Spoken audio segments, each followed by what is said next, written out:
찬송가 365장 마음속에 근심 있는 사람 주께 영광 돌리겠습니다.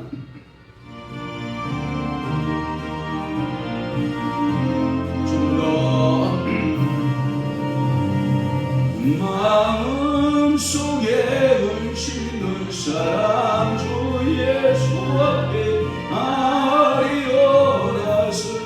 전체적 블록이 다 내려가 있어요. 저쪽 거 예수께 아뢰로 주 예수 앞에 아뢰로 주 우리의 주님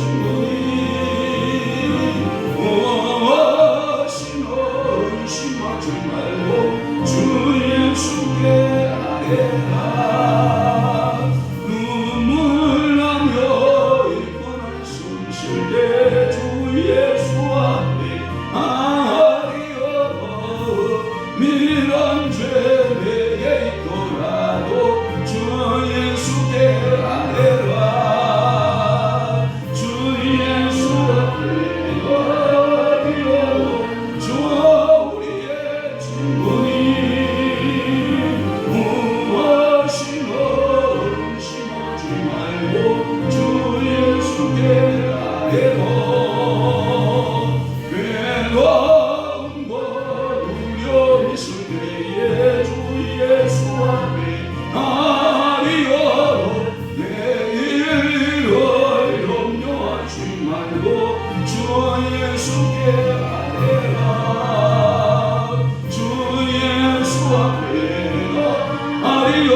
천지를 만드신 하나님 아버지를 믿사오며 그 위아들 우리 주 예수 그리스도를 믿사오니 이는 성령으로 잉태하사 동정녀 마리아에게 나시고 본디오 빌라도에게 고난을 받으사 십자가에 못 박혀 죽으시고 장사한 지 사흘 만에 죽은 자 가운데서 다시 살아나시며 하늘에 오르사 전능하신 하나님 우편에 앉아 계시다가 저리로서 산자와 죽은 자를 심판하러 오시리라. 성령을 믿사오며 거룩한 공예와 성도가서 교통하는 것과 죄를 사하여 주시는 것과 몸이 다시 사는 것과 영원히 사는 것을 믿사옵나이다. 아멘. 사람의 행위가 여호와를 기쁘시게 하면 그 사람의 온수라도 그와 더불어 화목하게 하시느니라. 그렇습니다.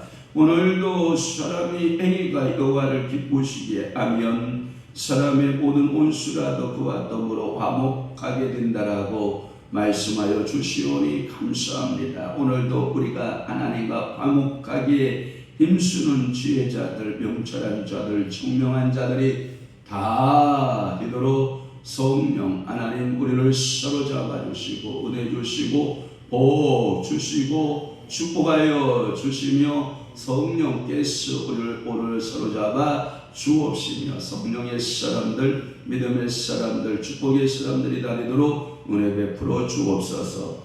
예수 그리스도의 이름으로 축복하며 기도하옵나이다. 아멘. 하나님의 말씀 묵독하겠습니다. 예레미야 15장 10절에서부터 마이크 좀 잡아봐요. 10절에서부터 14절 말씀까지 한 목소리로 우리 합독하도록 하겠습니다. 15장 10절에서부터 14절 말씀. 이 소리가 쟁쟁거리잖아요. 자, 10절 우리 다 함께 봅니다. 시작. 내가 죄악이로다. 나의 어머니여, 어머니께서 나를 온 세계에 다투는 자와 싸우는 자를 만날 자로 낳으셨도다. 내가 구워주지도 아니하였고 사람들에게 구이지도 아니하였건만은 다 나를 저주하는도다. 여호와께서 이르시되 내가 진술로 너를 강하게 할 것이요 너에게 복을 받게 할 것이며 내가 진술로 네 원수로 재앙과 환난의 때에 내게 간구하게 하리라. 누가 능히 철거 북방의 철과 돛을 꺾으리요 그러나 내 모든 죄로 말미암아 내 국경 안에 모든 죄선과 보물로 값없이 갈처를 당하게 할 것이며 내 원수와 함께 네가 알지 못하는 땅에 이르게 하리니 이는 나의 진노의 맹렬한 불이 너희를 사르려 함이라. 아멘. 오늘 예레미야 15장 10절에서부터 14절 말씀을 중심으로 해서 예레미야의 고백이라는 말씀을 통하여 은혜를 받고자 하는 것입니다. 유다의 백성을 위한 두 번씩이나 예레미야의 중보의 기도를 드리고 그때마다 거절당하고 있는 예레미야의 예언자의 모습을 봅니다. 그의 예언의 기도, 중보기도는 예레미야 14장 13절에서부터 15장 9절까지 본문으로 그의 특징적인 고백을 드리고 있는 것입니다. 그의 세 번째 고백이 이와 같이 가장 심각한 고백으로 그가 백성의 멸망을 예언하면서 살기보다 차라리 주님 내가 태어나지 않았더라면 더 좋았을 것이라고 하는 고백을 하나님 아버지 앞에 하고 얼마나 그 간절한 기도가 9절 15절에서부터 21절까지 기도로 되어져 있습니다. 그러니까 오늘 본문은 예레미야의 고백이고 그리고 이어서 15절에서부터 21절까지는 그의 간절한 또 기도가 나오고 있는 것입니다.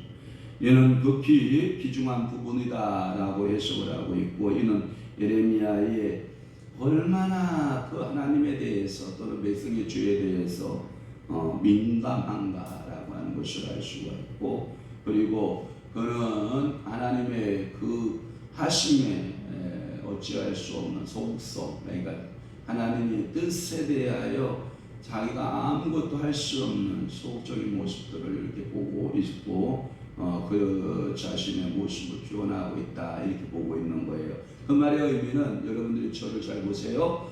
여러분들이 죄에 대해서는 여러분들이 민감할수록 좋아요.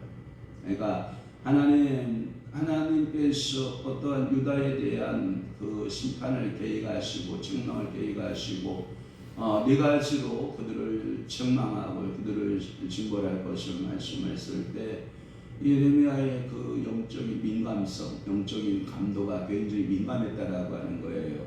그 말의 의미는 또 하나는 하나님의 뜻에는 내가 그렇게 되지 않기를 원합니다라고 흔들어 밀어붙일 만한 힘이 없었다라고 하는 거예요. 그러니까 하나님의 뜻에는 소극성을 갖고 있게 되고 죄에 대한 민감함을 갖게 되고 아버지 그렇다면 여호와께서 그렇다라면 그 예레미야는 그 하나님 아버지 앞에 울 수밖에 없는 눈물로써 늘 울음으로 대언해야만 했던 그 말씀을 대언해야만 했던 그 예레미야의 심장을 여러분들이 느껴봐야 된다고 하는 거예요. 그래서 오늘 본문을 통해서 예레미야의 고백을 통해서 우리 한번 다시 예레미야의 마음을 한번 느껴보고 우리가 이 땅에서 기도하는 모든 기도의 모범자 예레미야의 모습을 통하여 내 기도는 어떠한 기도의 유형자인가를 나를 한번 또 살펴보는 것이 필요하다. 이와 같이 나약한 성격자의 모습으로 드러나고 있는 예레미야가 여러분 전 그 유다의 백성들을 상대로 해서 끝까지 싸워 나간다라고 하는 것은 여러분 이것은 기적적인 일과 같다라고 하는 거예요. 이 말의 의미는 여러분들이 이런 거예요. 아주 유약하고 유약한 사람들이 이 연약한 여인이 아주 드시고 드신 시어머니 시댁의 식구에게 시집을 가게 돼요. 그런데 아주 유약하고 연약한 그 여인이 씹사리를 해나가면서 거기서 자신이 강해지는 모습을 발견해요. 그래서 나중에 결국은 시어머니도 가시고 그렇게 들볶았던 시누이도 다 시집을 가버리고 시어머니는 저 천국에 갔겠죠. 시어머니들이 시누이들은 다 어디 가고 시집을 가고 어느덧 시간이 흘러 그 가문의 안주인으로 탁 자리를 잡고 있는 그러한 모습들을 여러분들 연상을 해보면 아마 재밌는 현상이라고 저는 생각을 하고 제가 아까도 한비자가 쓴 책 가운데 야 최고의 당대의 장신의 집의 술이 맛이 최고란다. 그리고 가서 그 구관들이 장씨에 가서 술 좀 가지고 와라 사가지고 와라 그러면 하인들이 아이고 딴 집에 가서 자꾸 술을 사다 주는 거예요. 아니 왜 장씨의 집에 술 맛이 최고인데 왜 이 딴 집에 술집에 가서 자꾸 술을 사오냐 그러니까 이 하인들이 하는 말이 장신의 집에 술이 쉬었다고 합니다. 그래서 딴 집에 그 술을 사왔습니다. 이 말은 나라를 비유해서 하는 건데 이런 거거든요. 장신의 술집에는 싸나운 개가 있었던 거죠. 이 싸나운 개가 술을 사러 가는 아이들을 심부름하는 아이들을 잡고 유혹을 가하고 그리고 술 사러 오는 사람에게 아주 독함을 피우고 물으려고 그러고 그러니까 결국은 개가 무서워서 장신의 집에 술을 사러 가지 못하니까 장씨가 만들어 놓은 그 명품의 최고의 그 술을 사올 수가 있어요? 없어요? 없어요. 그러니까 장씨는 술이 어떻게 해요? 다 쉬어버리고 마는 거죠. 그것은 나라에 대한 부분에 대한 이야기예요. 그 말은 뭐냐면 안팎으로 아무리 군주가 술맛이 좋고 아무리 자기가 인자와 인애로 나라를 통치한다 할지라도 주변에 뭐가 있으면 개새끼 같은 그 신하들이 싸나운 개가 안팎으로 있으면 그 술은 쉬어버리듯이 나라가 되지 않는다. 이런 표현의 내용이거든요. 사실 우리가 이 예레미야의 마음을 갖고 우리가 하나님 앞에 기도한다라고 하는 거 여러분들이 하나님 아버지 앞에 무릎을 꿇고 하나님 아버지 앞에 참으로 하나님의 일을 우리가 손에 펄리 눈에 알면서 기도할 수 있다라고 하는 거 그러나 우리는 너무나도 연약하다는 거 오죽했으면 예레미야가 내가 태어나지 않았으면 좋았을 것을 이렇게 말할 정도로 고통스럽고 탄식하는 예레미야의 기도에 우리의 모습을 비추어 보면서 그 자기의 생일 태어난 생일마저도 저주했던 마치 욥기서에 보면 욥이 자기의 생일날에 저주했던 것처럼 그 생일날이 없었더라면 할 정도로 이 예레미야 마음의 고백이 하나님 아버지 앞에 너무나도 아프고 구절절 예레미야의 그 기도가 너무나도 힘들었음을 사역이 너무나도 힘들었음을 우리는 깨닫게 되는 거거든요. 그러니까 오늘도 여러분 연약한 며느리의 모습으로 시집을 갔는데 시집살이가 너무나도 힘들고 내 주변에 그 수많은 그 한비자에서 말했던 그 장신의 집 개가 싸나워서 술이 술 정도로 여러분 술이 팔리지 않고 장사가 되지 않는다면 여러분들이 어떻게 내가 오늘 행동하고 살고 하나님 앞에 기도하고 믿음으로 살아내야 되는가를 여러분들이 한번 오늘 아침에 기도할 수 있기를 바라는 것입니다. 자 10절 말씀 내게 죄악이로다 나의 어머니여 어머니께서 나를 온 세계에 다투는 자와 싸우는 자를 만날 자로 나오셨도다. 이게 뭐냐면 이런 거예요. 욥기서 3장 1절에서 19절 말씀에도 욥은 자기의 생일을 저주하고 있는 모습을 보고 있거든요. 그러나 욥은 자신의 극한 상황 때문에 생일을 저주하였으나 예레미야는 자신의 문제가 아니었다라고 하는 것이 다른 점이에요. 예레미야의 경우는 그의 백성의 멸망을 예언함으로 그들과 다투게 되고 그들의 공격을 받게 된 데 대한 자신의 어머니에 대한, 어머니가 차라리 나를 잉태하지 않았더라면, 어머니가 나를 차라리 낳지 않았더라면, 이러한 거예요.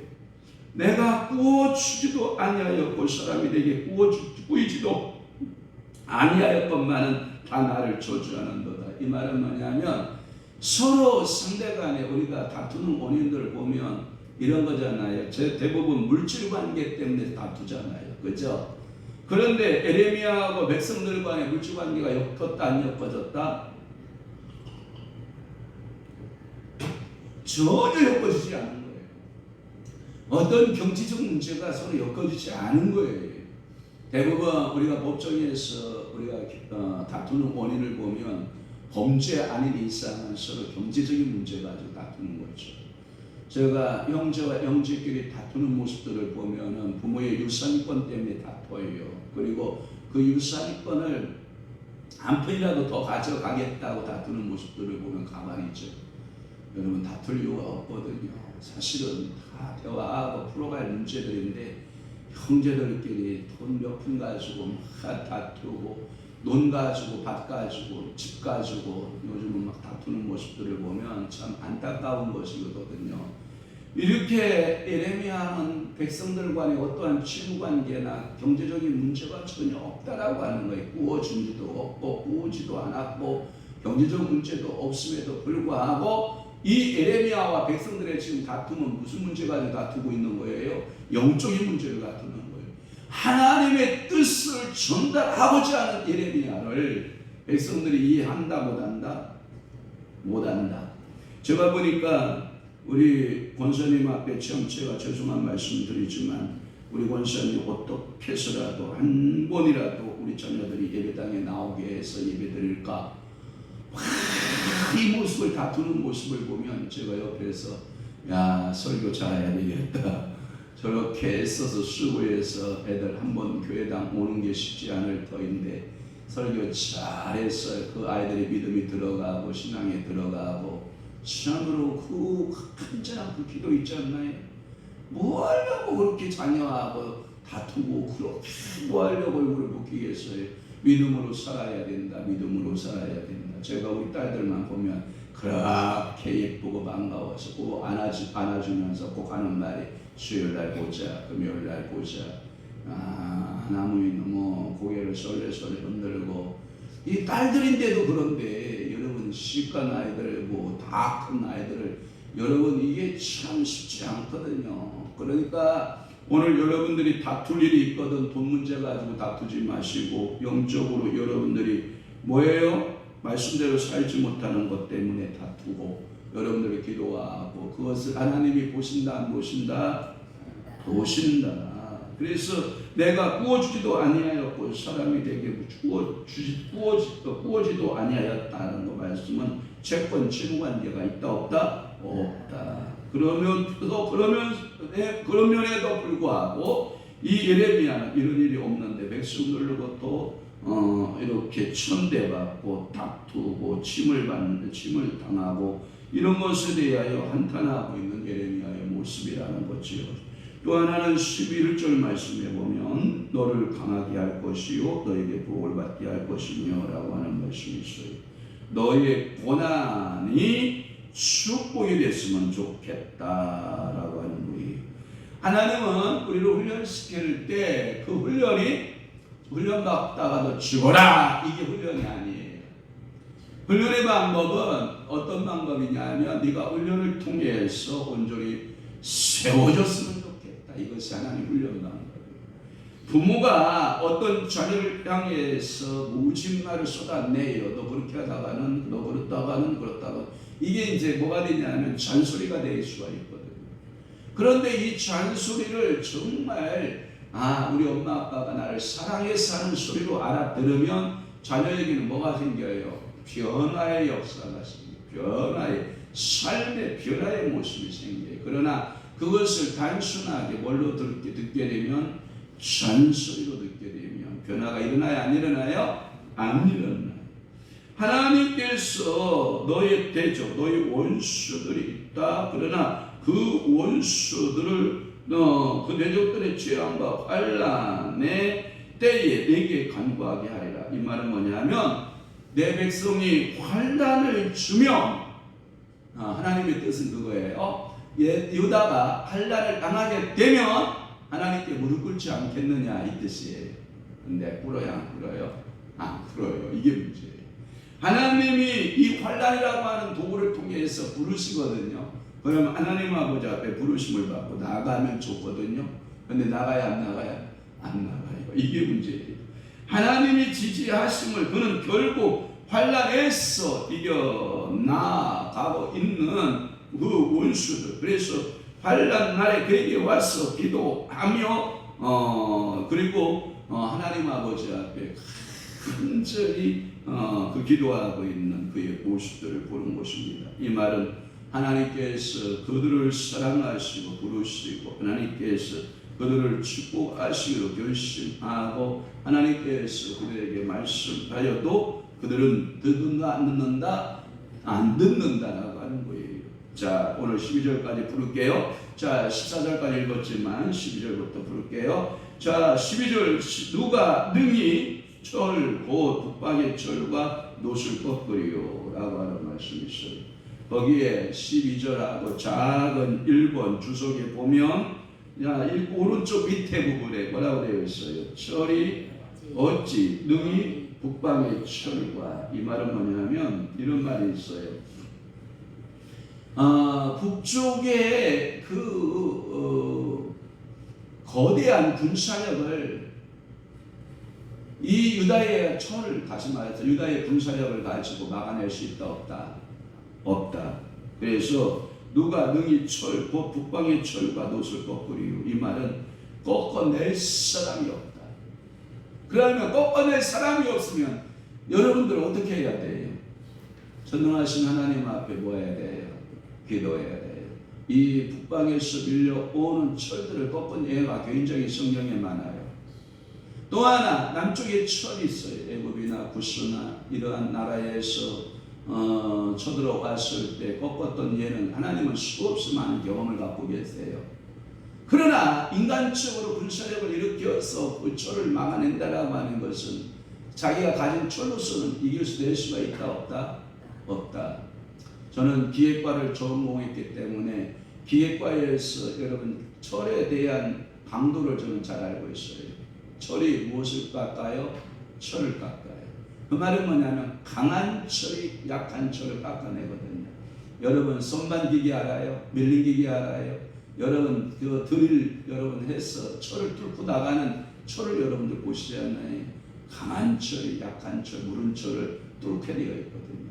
이 원리를 이용해서 여러분들이 선반, 밀링, 그 다음에 드릴, 여러분 보르방이라고 하는 일본말은 보르방이라고 하는 그러한 철들을 깎아내고 공작기계로 만들어가는 과정들의 모습을 보면 그래서 그 항상 중요한 부분에 마모가 얼마나 되고 거기에 얼마나 기계를 쓰게 되면 몇 시간을 쓰게 되면 철이 물러지게 되고 달아지게 되고 그래서 철의 강도를 얼마나 쓰고 그래 깨지지 않냐고 아중을 견디어내고 그 기계로서의 역할을 한다라고 하는 그러한 모든 것을 설계하고 디자인하는 것이 기계 설계인데 저는 그 기획과 기계 설계를 했거든요. 그러니까 이 설계 제도를 통해서 그 하중값을 다 계산하는 거거든요. 그래서 철이 철을 깎아내고 철이 철을 만들어내가는 그러한 과정들을 모습을 보면 이 북방의 철과 놋을 이 바벨론 군대를 상징을 해요. 그런데 자기들이 가지고 있는 철 가지고 그 북방에서 밀려오는 철을 막아낼 수 있다 없다? 없다라고 하는 거예요. 그래서 이 부철이 북방의 철과 강철을 말하고 있는데 이 강철 놋을 말하고 있는데 이 바벨론을 당해낼 수가 있다 없다? 없다가 답이에요. 그러니까 이 없는 상황 속에서는 누구를 의지하라? 두 손을 번쩍 들고 하나님 전능하신 하나님을 의지하라. 그러면 하나님께서 그 철을 막아낼 수 있다 없다? 있다. 엘리야 시대 때에 여러분 도단성의 아람 군대가 가득히 여러분 진축을 있었을 때 여호와의 하나님의 군대를 통해서 그 아람 군대를 몰아낸 예는 성경에 수없이 많고 이렇게 기도를 통해서 하나님의 역사를 얘는 성경이 많다 적다? 많다. 그러면 오늘날에도 우리가 세상을 살아가는 법 가운데 우리의 힘으로 되는 것보다 누구의 힘으로 되는 것이 더 많다? 하나님의 힘으로 되는 것이 더 많다. 여러분 제가 아까도 들어오면서 날씨가 이렇게 많이 풀렸으면서 춥다 하는 마음을 갖잖아요.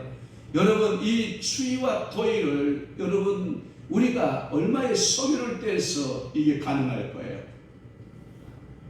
여름에 여러분들이 그 얼마의 에어컨을 돌려야 시원해질 수 있어요. 그러나 하나님께서 한번 바람만 살짝 불게 하면 여러분 따스한 바람이 밀려오기 시작을 하면 그 차가운 부풍은 뭐예요? 서서히 불러가고 그렇게 무더웠던 그 여름도 위에서부터 부풍이 쫙 불어오면 차디찬 겨울로 바뀌어가는 것이 사람의 힘에 있다. 여호와 하나님의 뜻에 있다. 여호와 하나님의 뜻에 있다. 그러면 우리나라에 살고 죽는 것은 우리의 힘에 있다. 하나님의 뜻에 있다. 하나님의 뜻에 있다. 여러분 시리아 트리키에 여러분들 지진 나서 그 고통당한 이제 4만 명이 육박하는 그 사상자를 내고 있는 이 광경 속에서 사람이 할 일이 무엇이에요? 여러분 그 잿더미 같은 무너진 그 건물 그 속에서 그 살아나고 있는 10일을 버텼다 5일을 버텼다 또는 7일을 버텼다. 이야 인간의 이 생존의 본능이 위대하다. 아무리 인간을 강조한들 그 하나님이 하신 일에 여러분 우리 인간은 너무나 약할 수밖에 없는 거 아닙니까? 얼마 전 시리아의 그 장애물에서 이상한 그림 하나가 이상한 그 시체 한 구가 발견이 된 겁니다. 그 시체 내용은 이런 거였습니다. 이상하게 기도한 듯 이렇게 어머니가 엎어져서 기도의 모양으로 이렇게 엎어져 있는 모습을 그런 거예요. 기도의 모습을 이렇게 저 여인이 마지막까지 끝까지 기도하다가 죽었나 보다. 많은 사람들은 구조대들은 그렇게 생각을 했던 거예요. 그런데 그 사망의 원인을 찾아보니까 그 무거운 잔해가 쏟아져 내려오면서 목뼈가 부러지고 허리뼈가 부러져서 결국은 죽은 거예요. 그래서 그 여인을 끄잡아냈는데 밑에 이상한 먼지를 이렇게 걷어내기 시작하니까 뭐가 뭔가 보자기에 이렇게 쌓여있는 뭐에 이렇게 뒤집어 쓰여져서 이렇게 그것을 꺼내고 보니 3개월 된 아가예요. 3개월 된 아가. 그래서 그 3개월 된 아가를 자기의 품 안에 끌어안고 모든 잔해는 자기가 다 맡고 그 아이를 살려내는. 그리고 그 옆에 그 아가의 위에 핸드폰이 있어요. 그 핸드폰 위에 그 엄마는 너를 그토록 사랑했다라고 하는 문자 메시지가 거기 아가를 보내서 네가 살아나면 이 핸드폰을 보게 될 건데 나중에 엄마는 너를 그토록 사랑했다라고 하는 그 문자의 메시지가 그 속에 그 무너지는 잿더미 속에서도 생후 3개월 된 그 아이를 살려보고자 어머니는 그 기도하는 자세를 취하고 그 아이를 가슴에 품고 그 보자기로 돌돌 말아서 그 안에 핸드폰에 문자 메시지를 넣고 그 와중에도 살려보겠다고 그 어머니의 모습은 그런 거 아니에요. 사랑하는 성도 여러분, 우리 주님은 여러분을 사랑할 때 그보다 더 사랑하죠. 나를 구원하기 위해서 그 아들을 사랑하는 독생자 예수 그리스도를 이 땅에 보내셨고 그 예수를 십자가에 내주기까지 나를 사랑했다면 오늘 여러분들은 정말 예레미야의 고백처럼 모든 예언의 그 고통과 아픔 속에서 내가 차라리 어머니 뱃속에 태어나지 않았더라면 이라고 하는 그 예레미야의 아픔도 이해하고 또 하나님의 어쩔 수 없는 그 하나님의 그 신적 작정 하나님의 뜻을 또한 여러분들 이해해 보면서 오늘 내가 만 가지 생각 가운데 어떻게 오늘 하루를 하나님께 영광을 돌리고 사는 것이 하나님의 뜻인가에 대하여 여러분들이 잘 추억하면서 말씀을 상고하면서 오늘 하루도 승리자 되시기를 주님으로 축원합니다. 오늘은 목요 영성 집회 있는 날입니다. 오셔서 여러분 함께 점심 드시고 함께 은혜 참석하시는 귀한 날 되기를 주 예수 이름으로 축복하고 축원합니다. 축복하고 축원합니다. 기도하겠습니다. 좋으신 아버지 하나님, 오늘도 예레미야 15장 10절에서 14절 말씀 가운데 예레미야의 고백에 대한 말씀들을 우리가 상고하며 듣게 하시오니 감사합니다. 오늘도 주님 앞에 선교 예물 드리는 한국 미라클 피플사를 주님께서 기억하사 하나님 그의 기업 위에 하나님이 사장 되시고 이장 되시고 그 기업 위에 하고자 하는 모든 계획들을 주님이 완수하시고 하나님 아버지여 공정의 확정하는 권과 하나님 아버지 물건이 팔려지는 모든 영업의 과정 속에서도 하나님의 일하심과 하나님의 역사하심이 늘 나타나도록 우리 아버지 축복하시고 이를 위하여 애쓰고 수고하는 이호경 장로님과 박진희 권사님과 그의 직원들 모두에게 하나님께서 하늘 보고 여시고 채우시는 귀한 은혜들이 넘쳐나도록 은혜 베풀어 주옵소서. 주님 앞에 씨앗을 심은 것이오니 우리 주님께서 그 기업 위에 다시 갚으실 때에는 30배, 60배, 100배, 500배, 1000배로 하나님께서 뒤돌려 주시고 탁월한 하나님의 경영의 하나님 축복이 그 기업 안에 머물도록 우리 하나님께서 은혜 주시고 축복하여 주옵소서. 성령께서 사로잡아 주시고 성령께서 은혜 주시고 성령께서 간구할 때마다 그의 하나님이 되어주시고 그 기업의 보호자가 되시고 하나님께서 형통케 하시는 아름다운 기업 되도록 은혜 베풀어 주옵소서. 좋으신 아버지 하나님, 오늘 또한 목요 영성 집회로 주의 종들이 보이겠사오니 오늘도 세워지는 찬양의 하나님 아버지의 사역자와 또한 말씀의 사역자, 은사와 능력의 사역자들 이곳에 나와 하나님 아버지 앞에 예배하는 당신의 귀한 주의 성도들을 주님이 복의 복을 더하시고 은혜를 더하여 주옵소서. 이제는 우리 주 예수 그리스도의 은혜와 하나님 아버지의 극진하신 사랑하심과 성령님의 감화 교통 내주 이루 역사 충만하심이 오늘도 하나님의 말씀대로 살고자 몸부림치고 있는 사랑하는 귀한 성도들 신령 위에와 교회 위에 이제부터 영원토록 함께 있을 지어라. 아멘.